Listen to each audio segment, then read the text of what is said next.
Hello, all you Wookiee warriors. I am joined today with my brother Dom. Hello.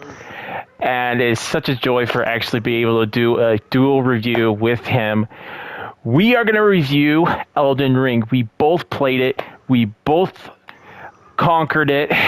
And we want to talk about our experiences, some of our gripes, some of the things that they did right and we feel in our opinions, some of the things they could have worked, did a little bit more on, and given our overall opinions on the end of the game, at the end of the review. So, Dom, do you want to start things off, or should I?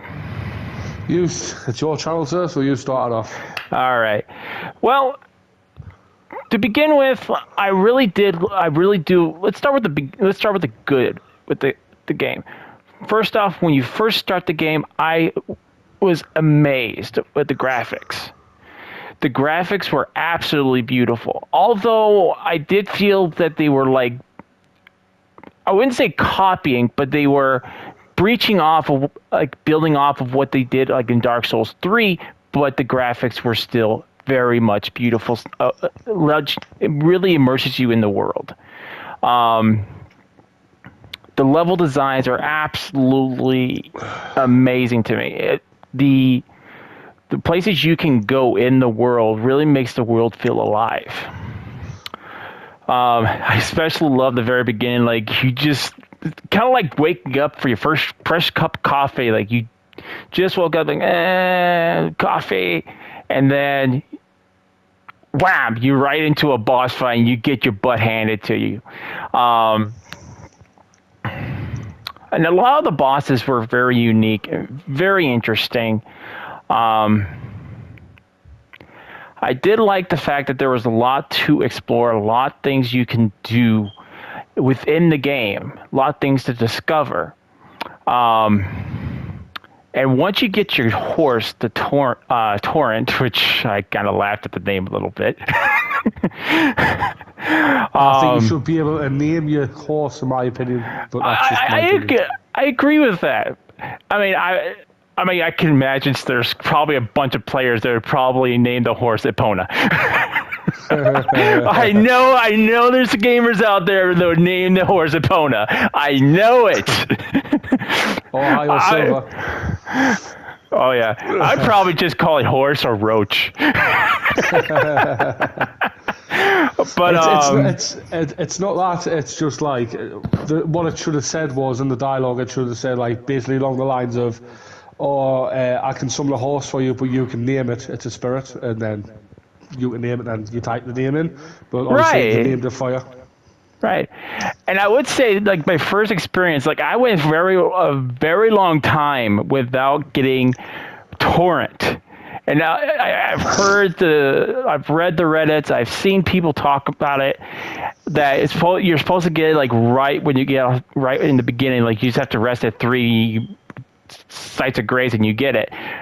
Dude, I went all the way to, like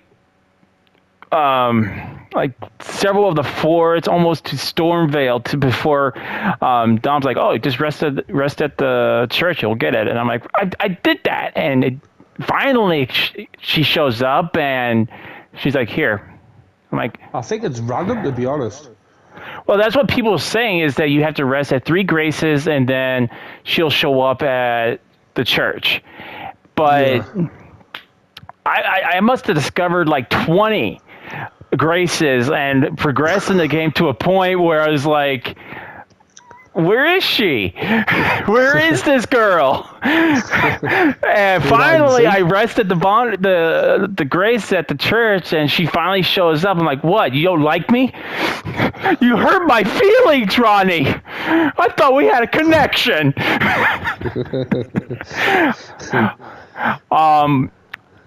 Although I do like the enemy designs, and it's a lot of the areas, because like, you're not expecting to find a lot of different enemies, like right off right at the beginning. I mean, I'm not going to even talk about the tree sentinel. I think everyone knows the story of the tree sentinel and how it's kind of like From Software giving you the guy a big whack-a-mole helmet. It's like, Malik's like, Hey, there's a tarnished.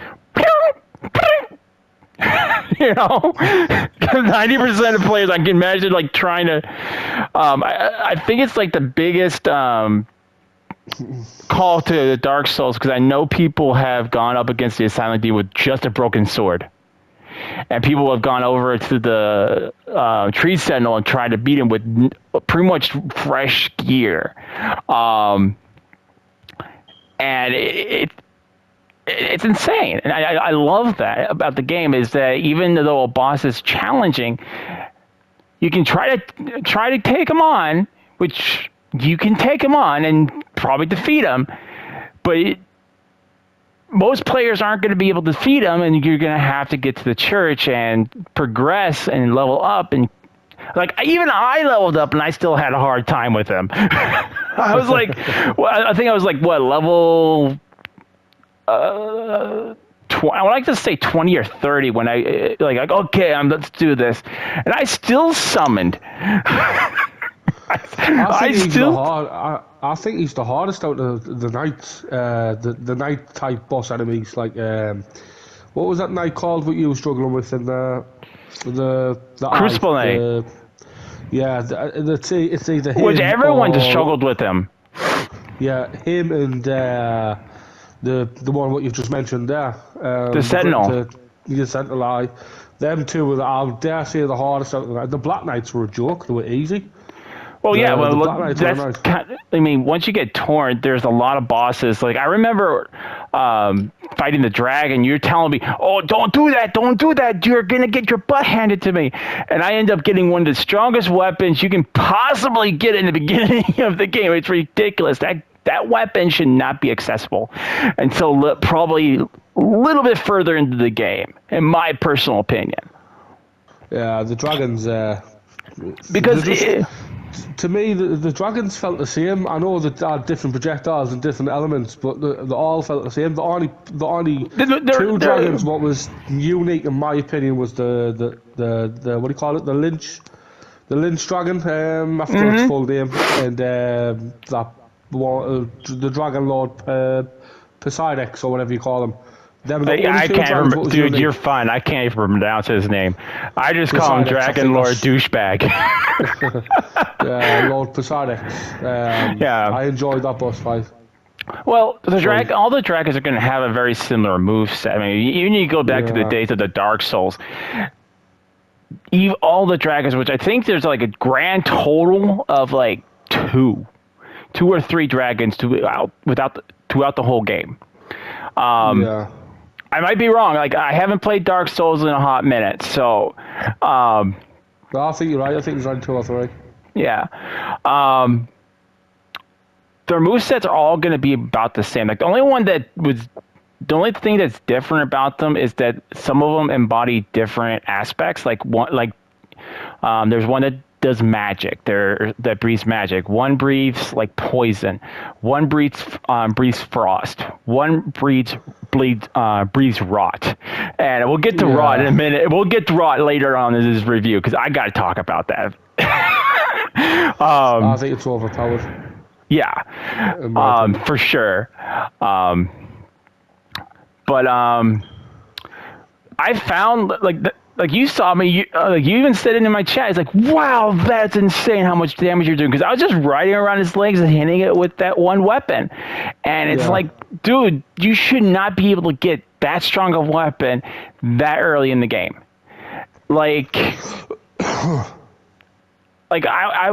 I think, I mean, you still can earn it. You still have to earn it, but it's still like, that's still too overpowered. Like, I barely even leveled it up, and I was taking on the dragon. And one of the dragons actually just sat on a rock and cheesed it with an arrow. Bow and arrow. So with the good points, good points, what was your favourite boss? Ooh, you threw down a gauntlet. Ooh. Main boss, not dungeon bosses and not mini bosses. Main bosses. Well, that's a topic where I was going to get to in a little bit on the review. I would have to say, because probably she took me the longest to beat, She's extremely difficult. Got me actually raging. I think I took 2 streams to beat her, I think. No, yeah, I think it was 1 stream or 2. Melania. Yeah, Melina. Yeah, the reason she's my favorite is, one, I appreciate very difficult bosses. Bosses that really get you thinking. Now, I'm never going to say I'm afraid of summoning people to help me out. And that's something about the Dark Souls, that's I think. That's what it's there for, really. Yeah. It's not, if you need help, that's what it's there for. If you can't beat the boss, so get help. That's what it's in the game for. Yeah, I mean, I think I handle myself very admirably. Like, I try to fight the boss without summoning at the first and trying to see if I can beat him. But after a while, I'm like, okay, time to call in the Ghostbusters here. You know? Time to call in the reinforcements. But she... Like, I was able to get her with the Mimic Tier, and we all know about the Mimic Tier at this point. If you guys have played Elden Ring, you guys know the whole backstory about the Mimic Tier, but we will mention the Mimic Tier in the review. Do not worry. But I was able to take her down, first phase, done. And I was like, okay, you know, after the first phase, you're feeling confident about yourself. You're like, all right, let's do this.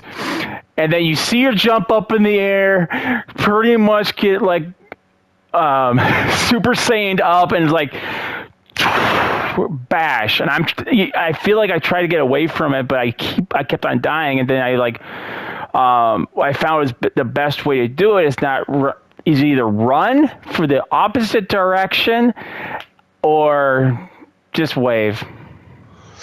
Well, with Melina, I found it hard because when I faced her alone, I don't know what it is, but with main bosses, in my mindset, when I face a main boss, I need to face them alone. It's like a personal thing.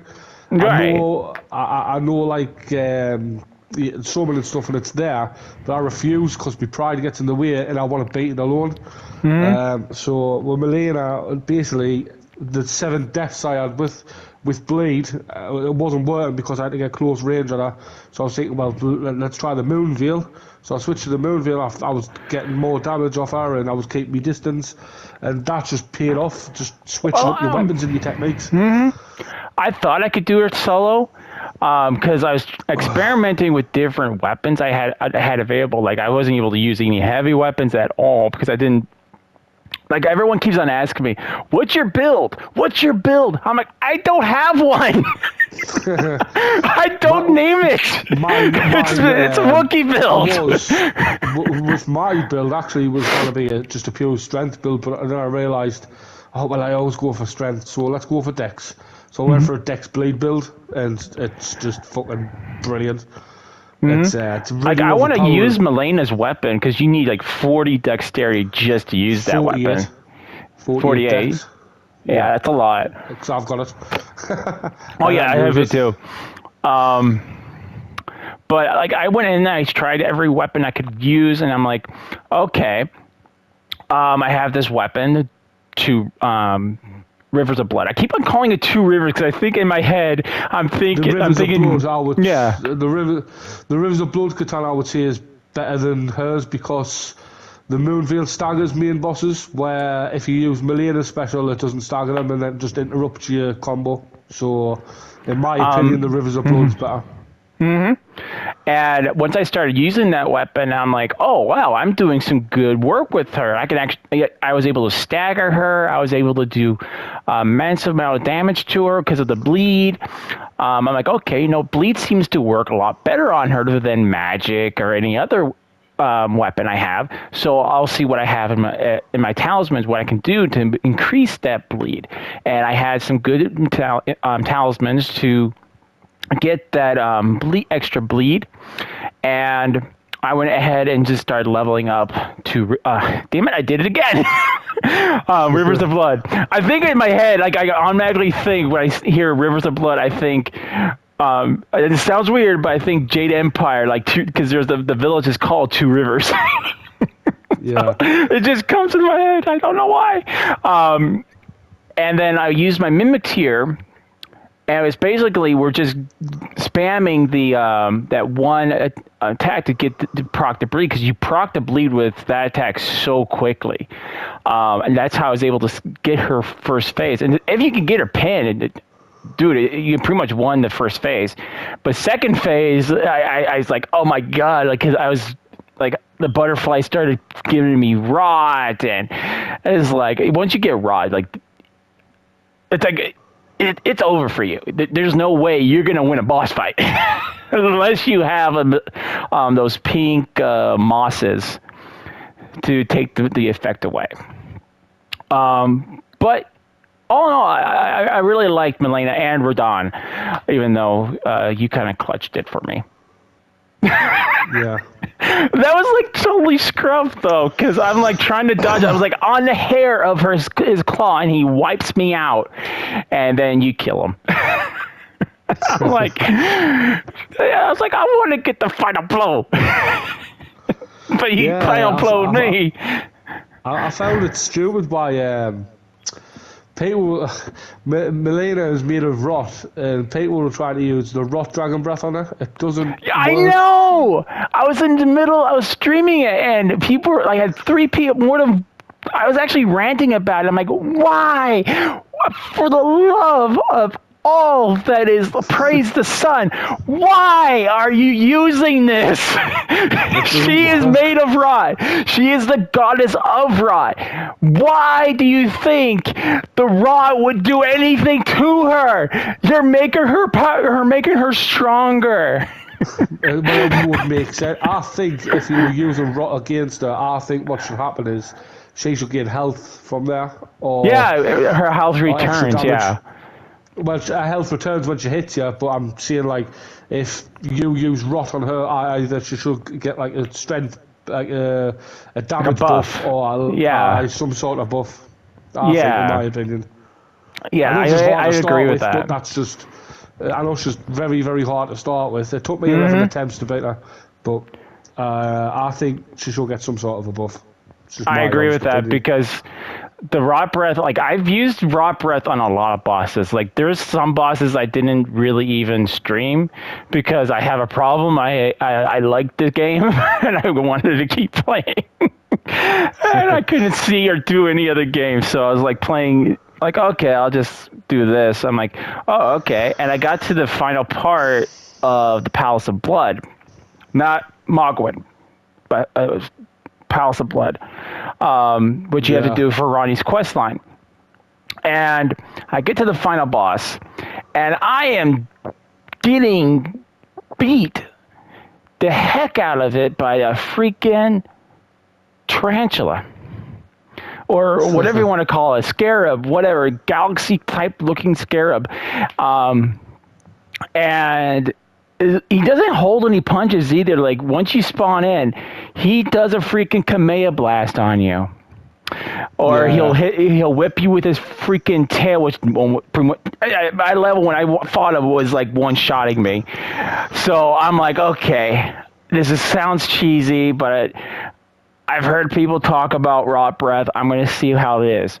And I used it on this boss that I've died probably 40 times to, and using bleed, I end up killing the boss. And I'm like, that I should not have been able to do that.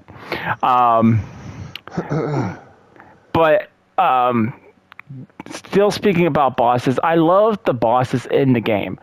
A lot of the bosses were very unique. I really loved each boss design. You were telling me Mogget, Omen, yeah, thank you. The second one. The first one. No, the second one's called the second version of Mogwin. What do you call it? What's it doing again? Mogget. He's second version called the Omen as well. Yeah, the Fallen Omen. And he's like, oh yeah, he's easy. And I go in and I'm getting my butt handed to me. I thought he was pretty easy, to be honest. People's got different play styles, really. Yeah. So obviously some people struggle and some people won't. It just depends. And We're gonna also be talking about other like things we've heard, and there's a review. Like I've heard people. We'll save that for another segment. We're talking about the bosses here. This is more of like a podcast. This is more Podcast like a review.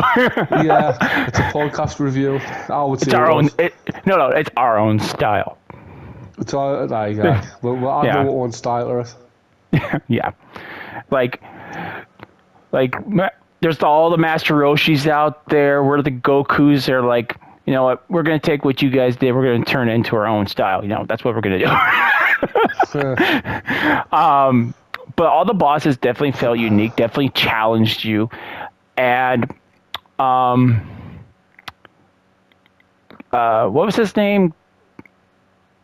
Godric the Golden, or technically Godric, the Grafted, which to me was like one of the weirdest looking bosses. I've played Dark Souls. I've played Dark Souls 2, Dark Souls 3, Bloodborne,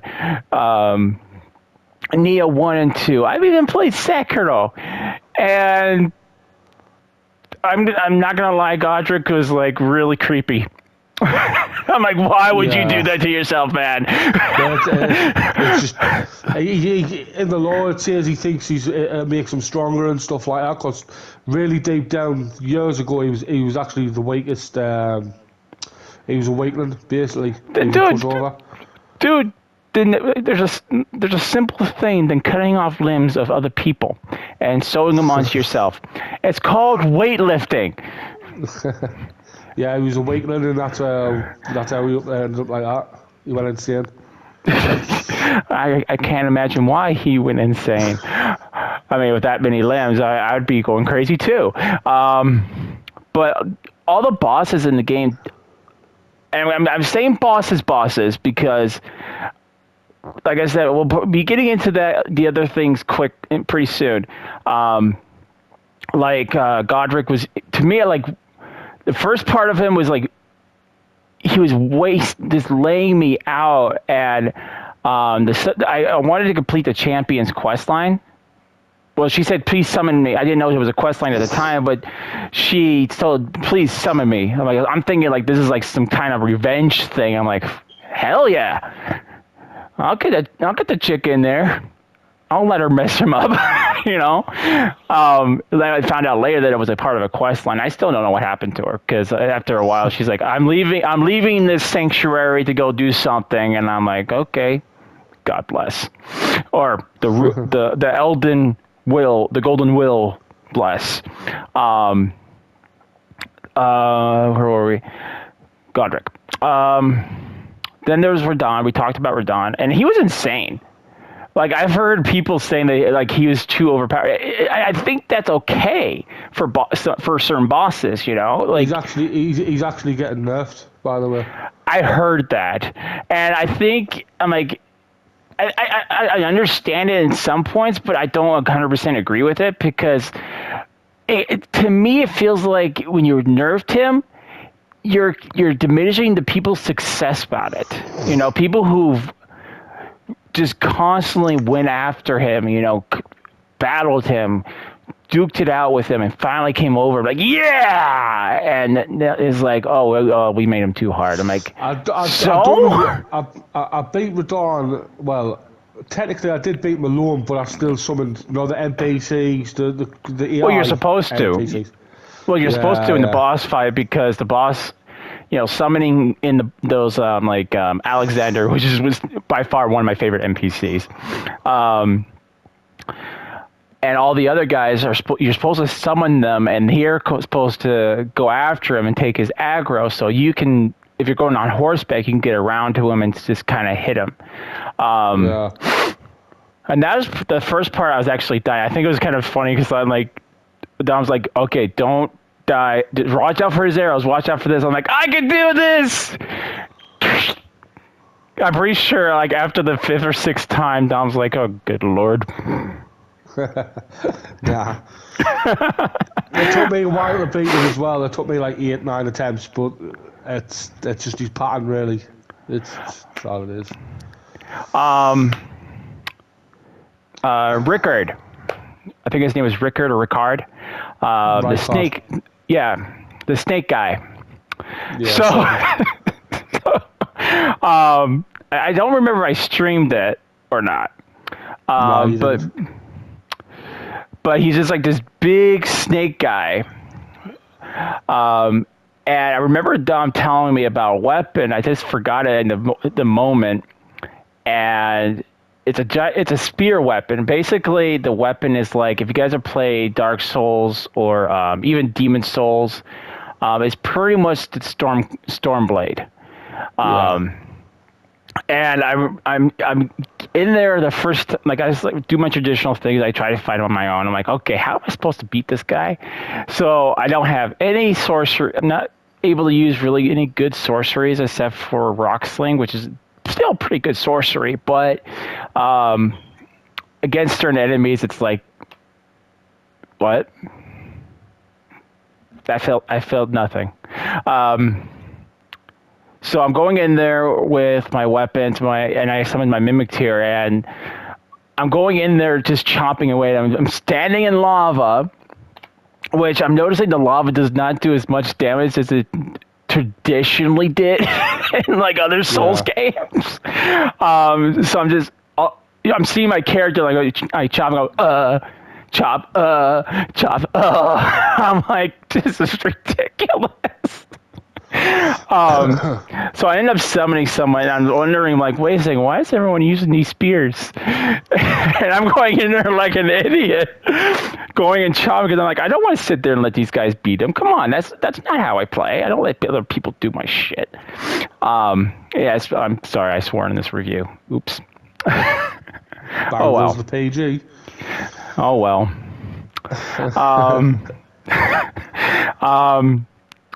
And then I'm looking at them like, oh, I probably should have used that. I mean, I still beat him. I just went back and started using spells. But it still was interesting that there was that call from that Storm Ruler sword in this game. What was the other bosses? Just a little quick thing on Rykard. I thought he was one of the most boringest bosses. The reason being is you always have to really basically keep your distance, and he just uses fucking cheap tactics like spraying poison and spraying fire and fucking long range attacks. The part that got me is when he brings down the skulls. While on the Rykard thing, it's nothing. This has not got nothing to do with the boss, but even you don't know this, Ryan. There's actually a wall in the manor where you hit the wall. This is stupid, but it works. If you hit the wall 50 times, there's a secret area, but you have to hit the wall 50 times. Oh, crazy! I'm gonna have to look for that. 50. Why 50 times though? Just hit it 5 times. I don't know. Maybe someone who was designing that particular wall was like, "Oh, what's a good arbitrary number?" No, I found it out on Twitter because a dude uploaded it on Twitter. Like he went viral, and obviously I picked it up off Twitter and I went to YouTube and I watched the full thing. And basically, it should look like there's an invisible wall there. And he kept hitting it and hitting it. And he went, it's got to open up somehow because it's got like hidden wall written all over it. And he just hit it and he counted how many times he hit it. It was 50 times and it opened up. Like I said, maybe the developer who was designing that particular wall was like, well, we've already done all these invisible walls. Everyone just hits it at one time.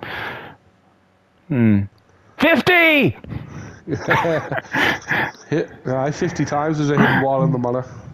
I think there's some items in there. I'm not going to tell you exactly the items because it's like sort of a spoiler for you, but it's worth it.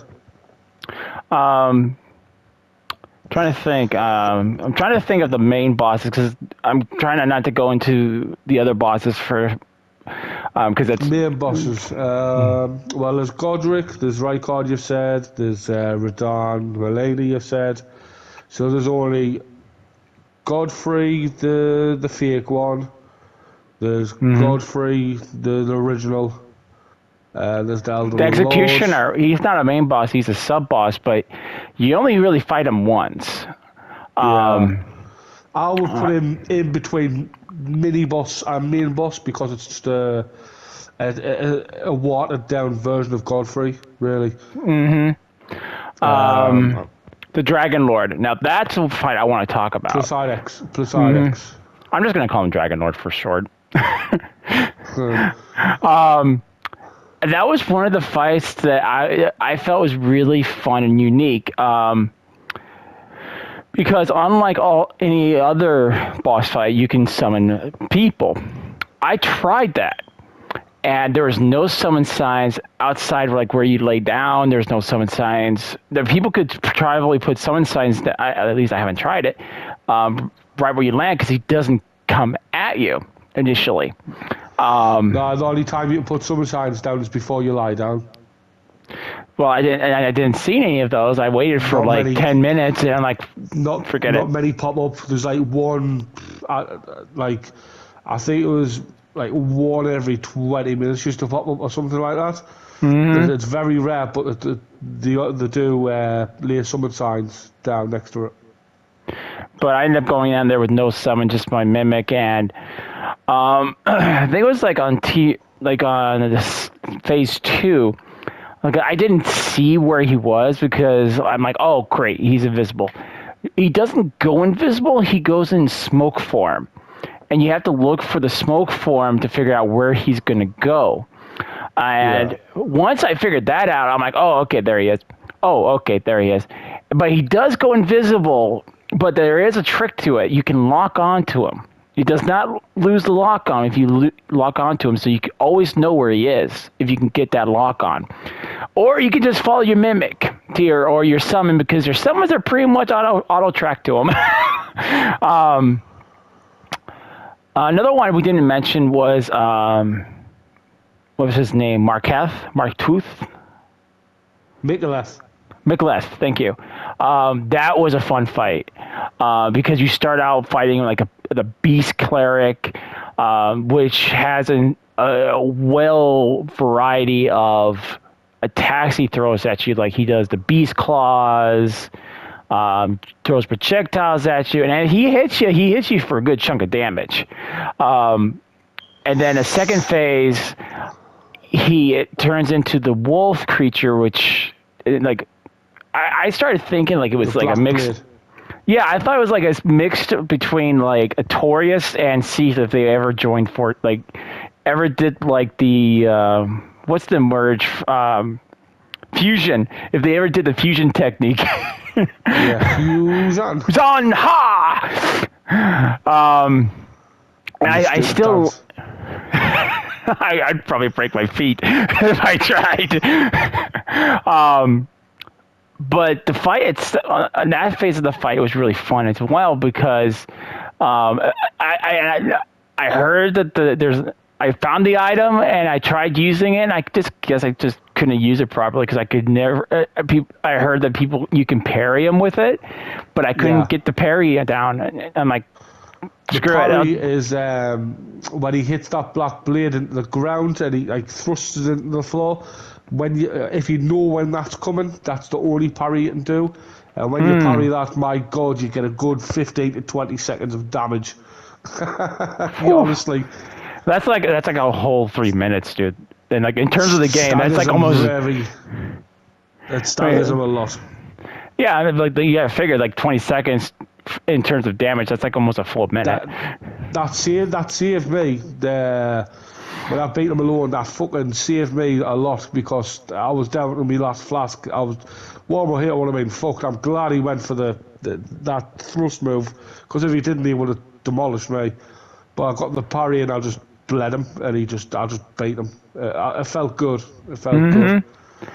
I mean, every boss I beat, even if I had to summon, I felt good about it. You can't, why? Even like when you summon anywhere, what happens is your damage gets halved to what you normally do anywhere. If you didn't know that, I knew that. That's why I usually only go with one. I found it was because if you summon two, it gets, I think, another 10% took off. So I found it. So I found that was funny because I was trying to help people with the tree sentinel. And I'm like, okay, this way I can get some practice. I can learn his tactics more. And I'm like, okay.